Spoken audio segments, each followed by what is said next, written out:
క్రీస్తునందు ప్రియమైన సహోదరి సహోదరులారా, మన ప్రభు అయిన యేసయ్య నామమున మీ అందరికీ ఉదయకాల శుభాలు తెలియచేస్తున్నాను.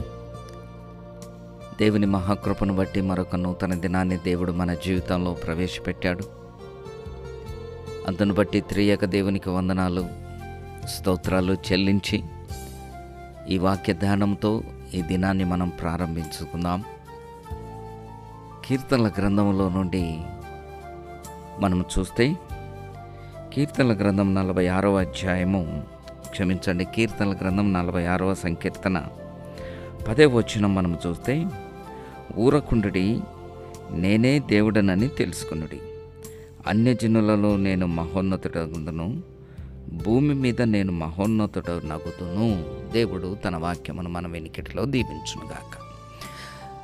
కొన్నిసార్లు మన జీవితాల్లో కలవరం మొదలవుతుంది. అవి పరిస్థితులు కానివ్వండి, అవి మనుషుల వల్ల కానివ్వండి, అవి మన శరీర బాధను కానివ్వండి, అనారోగ్య పరిస్థితులు కానివ్వండి. కొన్నిసార్లు పరిస్థితులు అనానుకూలంగా ఉన్నప్పుడు మనము కలవరపడుతూ ఉంటాం. మనము నివసించే చోట మనము కలవరపడుతూ ఉంటాం. ప్రియ దేవుని బిడ్డ, ప్రియ విశ్వాసి, మన జీవితంలో మన హృదయాలను కలవరపడనీయకూడదు. ఎందుకో తెలుసా?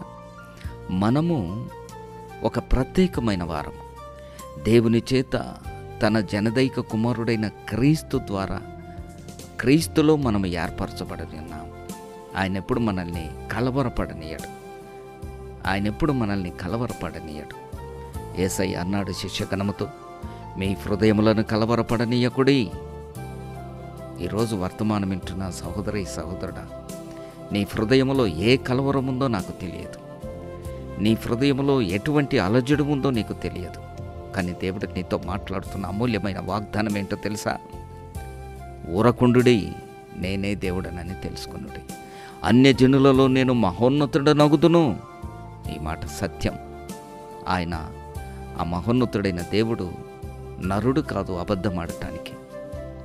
షడ్రకు, మెషకు, అబెద్దునుగోలు అగ్నిగుండం మీద నిలబడ్డారు, అగ్నిగుండం ముందు నిలబడ్డారు. దేవుడు వారిని చేయబెడిచాడా? వారు కలవరపడ్డారా? వారు కడవరపడలే.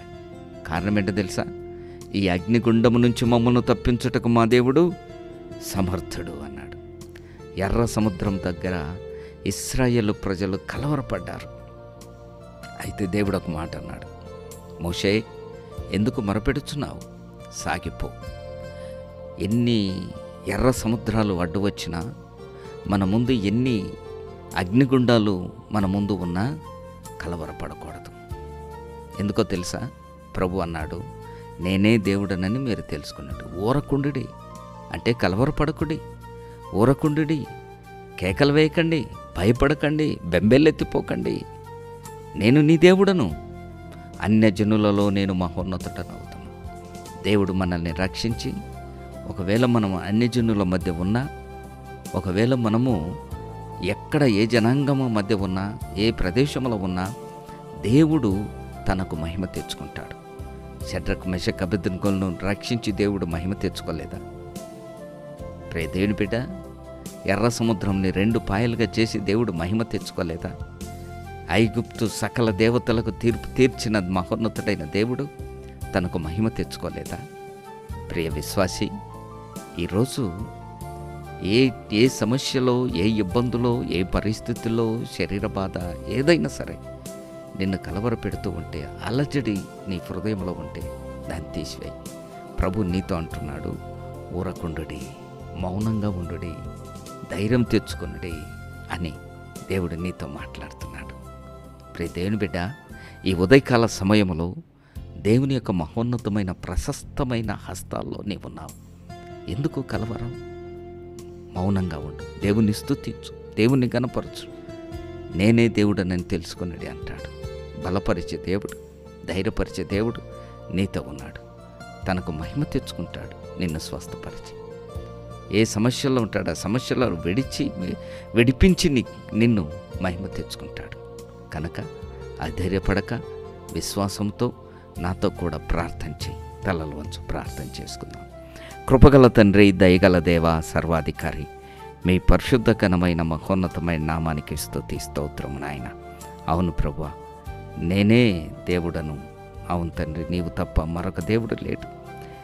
అన్యజనులను నేను మహోన్నతుడనవుతును, ఊరకుండిడి అన్నావు.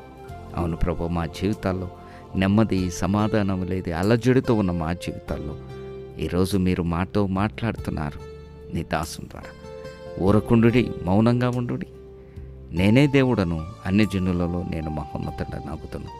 అవును ప్రభువా, షడ్రక్ మెషక్ అబేద్నెగోల ద్వారా మహిమ తెచ్చుకున్న దేవా, మా జీవిత కడలిలో, కష్టాల కడలిలో, ఇబ్బందికరమైన పరిస్థితుల్లో, అగ్ని వంటి మహాశ్రమలో మేమున్నప్పుడు మమ్మల్ని తప్పించి నీ నామానికి మహిమ తెచ్చుకుంటావు.